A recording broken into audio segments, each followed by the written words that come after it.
This is Caminantes, where you are invited behind the curtain of the 2021 Caminos Festival and into the creative minds of this year's Caminantes. Think about this podcast as the theater lobby, where people can mingle and talk about the incredible art they're creating. And then from there, it became very therapeutic. So then I just didn't stop. You need a space to be like messed up, and you need a space to acknowledge when something bad happens. It's possibilities and freedom. As it turns out, laughter is contagious. Queer love is an onion. In this episode, you will hear two conversations.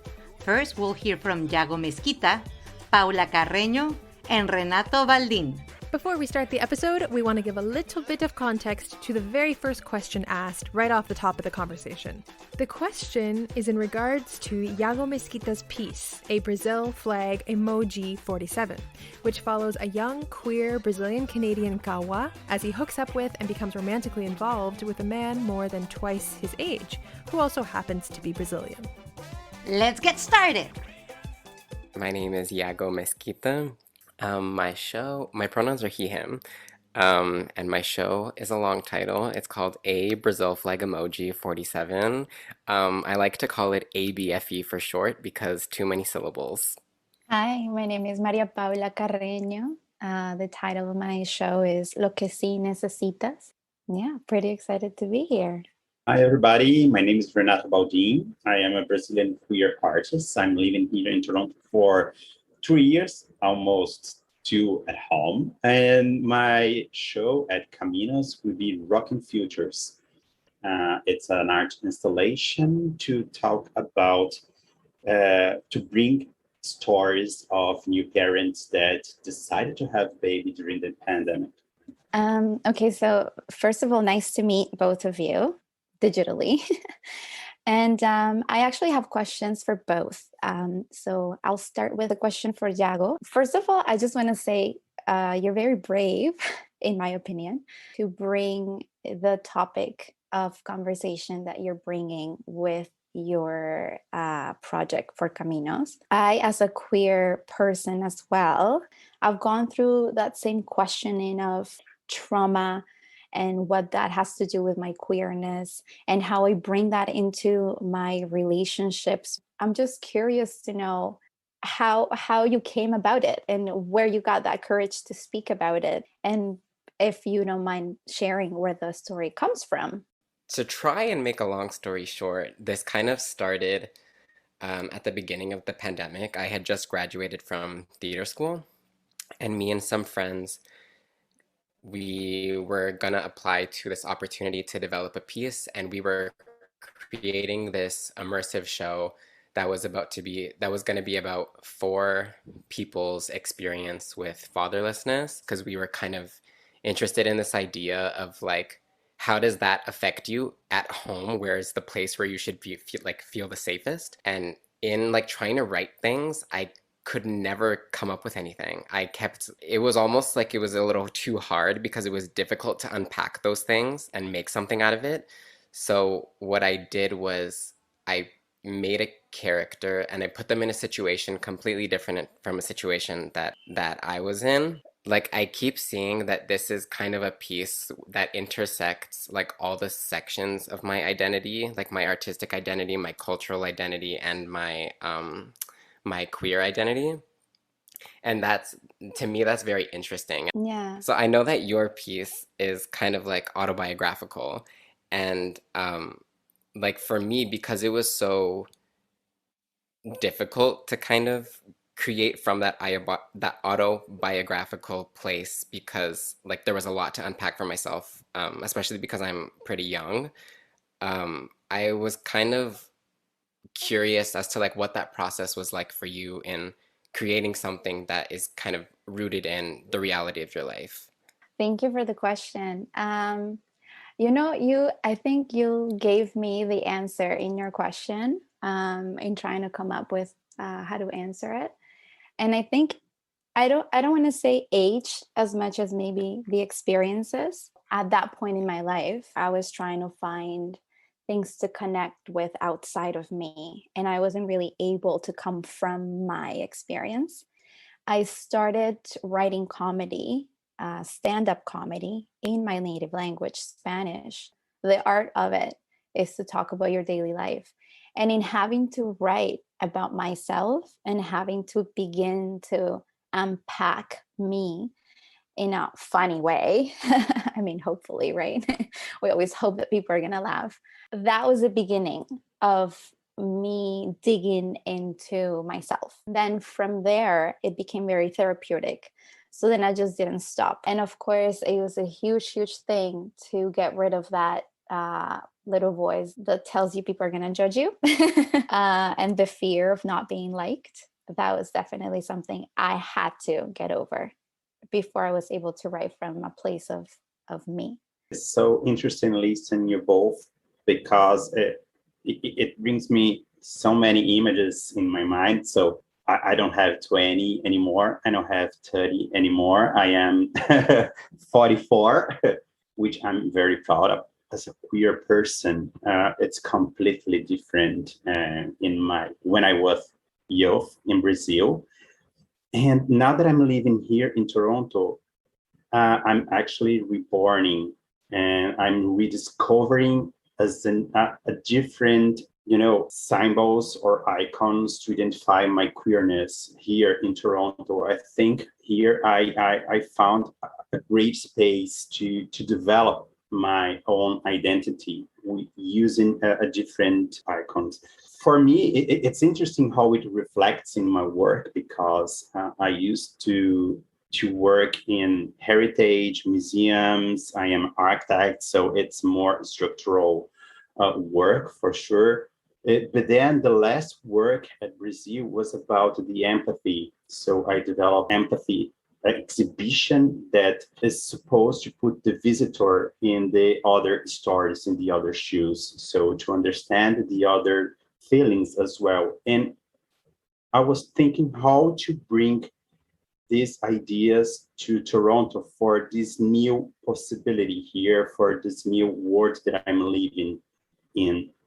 And during the pandemic, I think, I miss a lot my family that's still in Brazil. And my first thought was, I think the most important thing now is a hug. I need a lap of my mom. It's something that at sometimes we need this contact, this physical contact. And because of the pandemic, I'm here 2 years without meet them. I started to think, how can I translate these feelings or how can I translate these ideas in an art installation?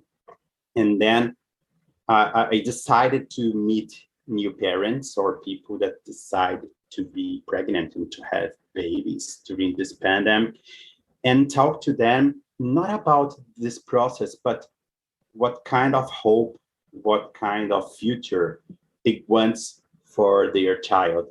Living in Toronto is something that the multicultural environment inspired me to find parents from different backgrounds and asking them to sing a lullaby at the end with their genuine language. So the idea is it doesn't matter which language are you singing, but the feeling that you are putting in the music and the sound that you are singing. And it's unbelievable how listening musics or lyrics that we can't imagine what it means provoke on us a feeling of love and care. And it's something that I hope everybody can feel it. And on that, that is so beautiful. It seems like all three of you are thinking about love right now and relationships. Maybe you know this quote, but one of my favorite definitions of queerness is by Bell Hooks. And she says that queer isn't just a sexual orientation or a gender orientation. Her definition is that queerness is the self which is constantly at odds with everything else. So it just means that you're at odds with your environment. So I'm wondering, for the three of you, what does queer love look like? What are some characteristics of queer love to you? That's so interesting because, my piece is basically about love. It's a love story. And in talking about a queer love story, it's sort of, you'll see it arrive to a conclusion about love in general. And I was connecting a bit with what Renato was saying about the different languages and different lullabies. At the end, it doesn't matter. It's not about queer or non-queer. It's not about languages or countries or distance. It's about love. I don't want to say looks the same, because it looks very different for many people, but love is the same vibration. There's only one vibration, when you finally arrive to love in its essence. But to me, queer simply means being able to simply love and accept other people the way they are, just the way they are. So that to me is queer love. I just note two words for me that it's very important when I think about queer love. It's possibilities and freedom. I think it's a kind of love that offer to you so many possibilities to choose in terms of who you will love, the way that we decided to love somebody, and the freedom to accept and to love in this way. Love, and like queer love especially, is very layered, and like it goes much beyond like romantic love. And I think that's kind of like a big thing that I've like started to understand, and like kind of like Paula was saying, like it's very relational, and like it goes beyond like just a relationship, like a romantic relationship with someone. There's your friends, there's your family, there's your relationship with yourself. Like too many layers. It's an onion. Queer love is an onion. I remember a song that my mom used to sing to me, which is se essa rua fosse minha, eu mandava ladrilhar com pedrinhas de brilhantes, só pro meu bebê passar. This song basically says, if this street was mine, I would cover with diamond for my baby cross. That was Yago Mesquita, Paula Carreño, and Renato Baldin. Next, we'll hear from the artists behind The Mask and Pandora in the Box. My name is Marta Chaves, and the name of my project is The Mask. The name is changing, but it is about the fact that during the pandemic, as artists, it's like if a hatchet fell on our heads, especially artists that depend on the communication with other humans, which became poison because we were all poison to one another. As it turns out, laughter is contagious. So, because saliva va, saliva viene. And then I started doing shows online, and I started putting my dolls, all of the little Disney dolls that my wife collects and everything, as public. So we put them all together as public, and that's how I did. I grabé. I take my act, and then I put the dolls to laugh. So I think I'm going to include that on the final product, but it's been like a work in progress, really. Like I started with one thought, and then it's going somewhere else. I am Lorena Torres Loiza, and my project is called Pandora in the Box. It's a giant comic book to sort of reinterpret the Pandora myth. It's also an experiment in comic book formatting. So in comic books, space actually represents time because it's a sequence of pictures, and to show different ways that time moves, or to show different aspects of the story. So it's a weird experiment. If the box is open and everything is awful and the world is awful, which right now it kind of seems relevant, then sort of what do you do with that information? Like, do you hide, or like do you doom scroll till your eyeballs fall out, or do you choose to do you choose to be hopeful sort of in spite of everything? That set of questions, I suppose. I wanted to ask you, when did you start being a cartoonist? Around, oh my gosh. Oh God, I feel old because of that question. No, maybe like 5 or 6 years ago. Before I used to do just visual arts, and then I did just writing. And then I realized that, like, I don't know, contemporary and high art felt very restrictive because people were really worried that, like, oh, I don't really get art, and so they don't really engage. Comic books are very lowbrow and very garbage for nerds and for whoever. And I really liked that people are not intimidated by comic books, and so I started working on them. Wow, that's a great talent to have, that, like drawing, I think. It's not really a talent in a way. Well, same as performance or anything. It's you just you don't have a lot of hobbies, and you stay home and draw a lot, and that's it. That's literally girl, I'm gonna send you my drawings, and you will see that I didn't have any hope in hell to be a cartoonist. I'm really looking forward. When I read the title Pandora's Box, I really thought it was something related to the vagina, because remember when Carmen Aguirre had that show?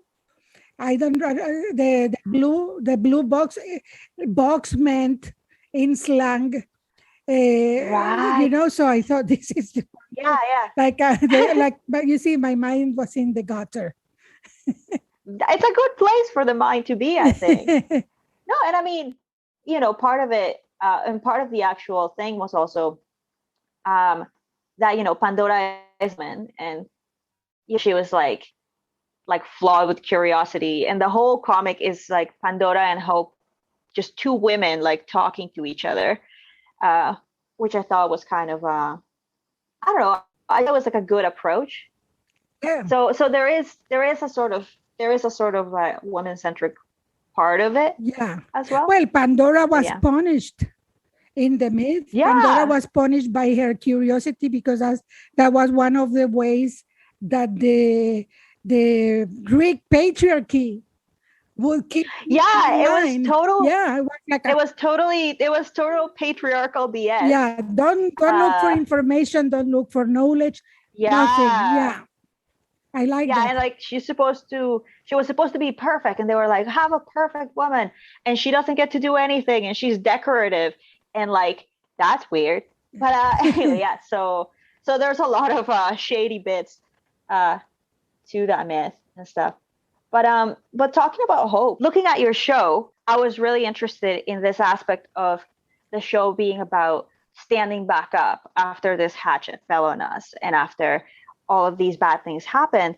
And so how do you decide when to stand back up?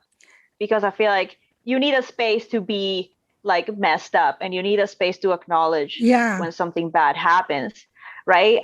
So that you can actually process and stuff. Well, you know, I think that has to do with being where I am from. I am from Nicaragua. When I was 8 years old, I suffered an earthquake. Then, not me, I mean, there was an earthquake that destroyed the city of Managua. My family had to change. We had to adapt to that, you know. Then there was the revolution. My parents had to go in exile. I was studying here. Parents said, well, we can't support you anymore because we had lost everything in Nicaragua. So there was a new beginning. So I am kind of familiar with this.